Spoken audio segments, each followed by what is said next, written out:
What is the most satisfying time you've caught someone in a lie? One time my family's company was throwing a company Christmas party at an upscale restaurant in Mick.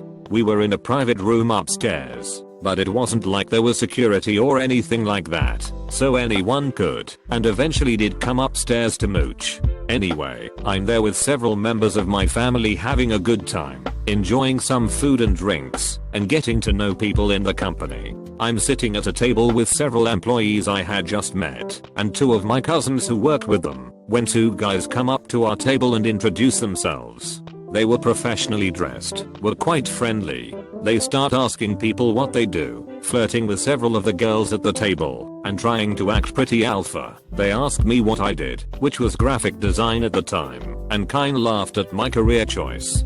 So being a few drinks in, I ask what they do at the company, and they say that their family owns the business. I take a long look at the two of them, take a sip off my drink, and say, "Oh really? I must have missed you at the last family reunion. By the way, I'm Theodore Company's name. Nice to meet you." The look on their faces was priceless. They put down their drinks and just walked out. Ex told me she was sick and couldn't go out with me that night. Fine, whatever. Well, we had previously introduced her best friend to my best friend.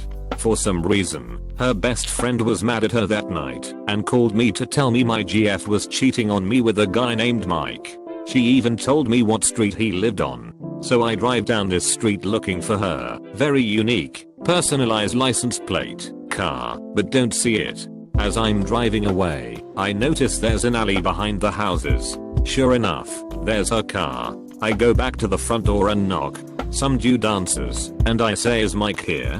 "Yeah, he's up in his room," pointing up the stairs by the door. "First door on the right." "No, left." Then this dude just stands aside to let me in. I walk up the stairs, open the door, and there's my GF putting her shirt back on. "Hey guys, what's going on?" All she says is, "What the fuck?" Dude is still in bed under the blankets. She goes into crazy bitch mode, asking me how I found her, how I got in, while this guy keeps saying, "Dude, I did not know she had a boyfriend. Why didn't you tell me?" Over and over. He was a little fella, and at the time I was in the army, and in the best shape of my life. The situation was so fucked up that I just had to giggle, but quickly returned to reality, and walked out, before I heard someone. The roommate that let me in, even after hearing all the commotion, was sitting there playing PlayStation. I nodded and said thanks as I walked out the door. I once knew a girl who claimed to have brain cancer.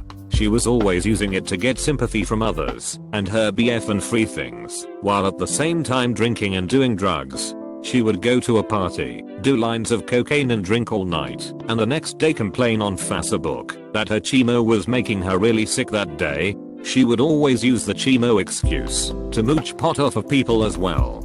Basically whenever she wanted a free bar tab, or to get out of something her BF wanted to do, brain cancer was her excuse. So one night I'm at a Halloween party, and she is there, using her fake brain cancer to get sympathy/free things from guys. She is sitting in the corner smoking weed, crying about how hard it is to have this kind of cancer, and how much the blast radiation makes her sick, and how each day is a struggle.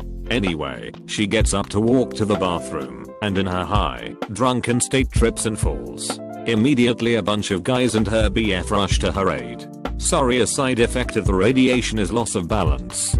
This was the last straw for me. I rushed over to her side and told her to stay on the ground. "I have first responder training. You've just fallen, and your brain is in a very delicate state right now due to the blast radiation.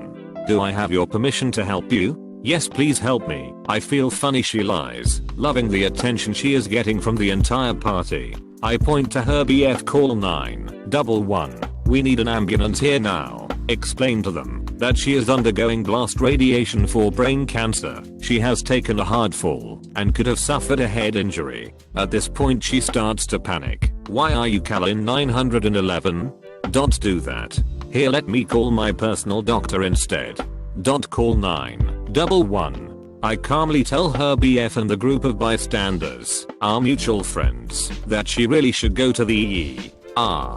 Of course he insists. Long story short, the paramedics show up, we tell them what's going on, and they take her to the hospital in the ambulance. We all get rides to the hospital, and because we are such a large group are asked to sit in the waiting room. When the nurse finally comes out to the waiting room after her MRI to let us know that she's fine, her boyfriend mentions the brain cancer. The nurse, of course, is completely confused by this question. The boyfriend prods for more info from the nurse and basically finds out in front of the entire group that she does not have brain cancer. Everyone WTFs and leaves, including her BF. TL. Doctor, girl pretends to have brain cancer, ends up with huge medical bill. Lube tech at a Jiffy Lube tried to convince me that I needed a radiator service on a car that didn't have a radiator. He even showed me a pH strip to prove that the fluid had gone acidic. I told him if he could show me the radiator, I'd cheerfully pay for the service. His face when he opened my car's trunk, where most cars keep their hoods, was pretty priceless. When I was in college I had just gotten 2 new front tires for my car. A week later my back tire was punctured by a nail. So I went to the local tire shop to have it replaced. Later that day they gave me a call. Tire shop, the estimate to fix the puncture is X. Would you like us to repair it? Me, yes, please. It was a reasonable price. Tire shop, also, I noticed that the treads on your front tires look dangerously low. Me, my 2 front tires. Tire shop, yes, they are at 2/32 of an inch low. This is legally worn down, and they should be replaced. I can do it today for X dollars. Me, so you are telling me that my 2 front tires are dangerously worn down? Tire shop, yes, me, my brand new tires that I bought last week. Tire shop, oh, me, forget fixing the puncture. I'll be by in a minute to pick up my car. Ex-husband, no, I'm not having an affair. Me, well, then why do I have 200 pages worth of IMs, texts and emails with sexual content sent between you and her? Him, I was hacked. Me, for 4.5 years. Him, why? Yes. Me, how did the hackers get these 37 photos of you nude? Him, and I shit you not. That's not me. Spoiler, it was definitely him. Birthmark, pasty fatness, and all. This isn't someone else, but a lie I told. When I was a kid I played hockey from school once, and I called in to tell them I was sick. I pretended to be my father and used my best impression of him, and it worked. I had duped the school secretary. So anyway, I spent that whole day in town, just messing around with some friends who left school during study halls, and I went to get some ice cream. While I was eating my ice cream, when I got a call from one of my classmates, I placed my cone in my shirt pocket, which was secure enough to carry, and picked up. She sounded a bit worried. She told me that my uncle had recently come back from military duty for 2 years in Afghanistan, and that he had showed up during my English class to surprise me. He had gotten the news that I was sick, so he had left to visit the house. I panicked and ran to get on my bike, forgetting that my ice cream was still in my shirt pocket. If he had just left, I could meet him at my house. Before he got there, I pedaled my hardest, going faster on my bike than ever before. I rounded the last block and was almost home free when I saw him walk out of the house, disappointedly. I thought maybe I could fib my way out of this situation, so as I approached, I was prepared to tell him I was out getting orange juice. But who steps out of the house but my mother and father, both ready to surprise their sick son, and wondering how he managed to get melted ice cream all over his nice collared shirt on a school day. My 13-year-old daughter ran away from her mother's home and appeared at my doorstep with a bruise on her face. She informed me her mother had backhanded her and bounced her face off the refrigerator door handle. A year later, while in court to gain sole custody of my daughter and representing myself, the court justice asked, "What is this abuse about?" I told him of how my daughter showed up with bruises on her face. My ex stood up and shouted that she would never do such a thing to her child. I couldn't as a mother ever strike my child, knowing my ex could never pass up an opportunity to correct me. I told the justice, when my daughter showed up she informed me that her mom had backhanded her and bounced her face off the liquor cabinet. Without missing a beat, my ex said it wasn't the liquor cabinet, it was the refrigerator. Sweet justice. We used to know this girl who compulsively lied about the littlest things, so we always wondered if she was lying about other things. Mainly we wondered if she was lying about having epilepsy. Well, she faked a fit in front of a group of us once, at a party. She started pretending to shake, fell to the floor and so on. She then stopped, confirmed that people were looking and paying attention, and then continued. We told her to stop, and that she was obviously faking. She left. I do it for a construction firm. We were rolling out 78 iPhones in one day to a bunch of our superintendents and corporate people. Everybody had to sign up in advance for a 15-minute time slot, and I mean sign up like weeks beforehand. After the deadline 2 weeks before the rollout day, we cut off the sign-ups and ordered one phone per person that signed up. The phones were set up so that they'd already be attached to that person's name, number, etc. The sign-up sheet was just a document with write-only permissions. Nobody could remove or change anybody else's name, they could only add their own. On the day of the rollout, we have one of our higher-ups that's a little pretentious walk into the room where we are doing the deployment.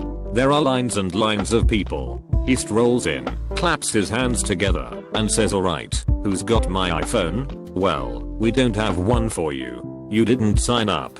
We ordered exactly enough. It's only 10 AM and we're already behind. And there are lines of people who signed up that are waiting to get this." No, I definitely signed up. I have it right here in my calendar. This is the event that got auto added to my calendar. Look. Literally every person in that room knew that there was no automatically added calendar event because the sign up only consisted of you writing your name on a page. Sorry, the invitations didn't work like that. You made that event yourself. He started fuming, turned red, began several sentences, then gave up, turned on his heel, and walked straight back out that door. Our non-corporate superintendents and all the other field people really appreciated us that day. Don't act like you're important if you can't even follow the simple instructions we send you. People, come on. My boyfriend used to work third shift at a popular gas station on the East Coast. He worked with one of those notoriously terrible cowhawkers that calls in all the time with tons of excuses. Well, one night, she called out saying that she was sick, that she was vomiting and feverish, couldn't come in. Sorry. The only person available to work her shift was the district manager, who happened to be in the area for a meeting. DM comes in and works cashier with my boyfriend. Around 3 AM, who should walk in but the called out cowhawker, wasted beyond belief. She bought 2 rolls of Tums and ate one while waiting in line. Waiting in line for the DM to ring her up and fire her on the spot. TL. Dr. Cowhawker fakes being sick, only to return to place of employment wasted and find her boss waiting on her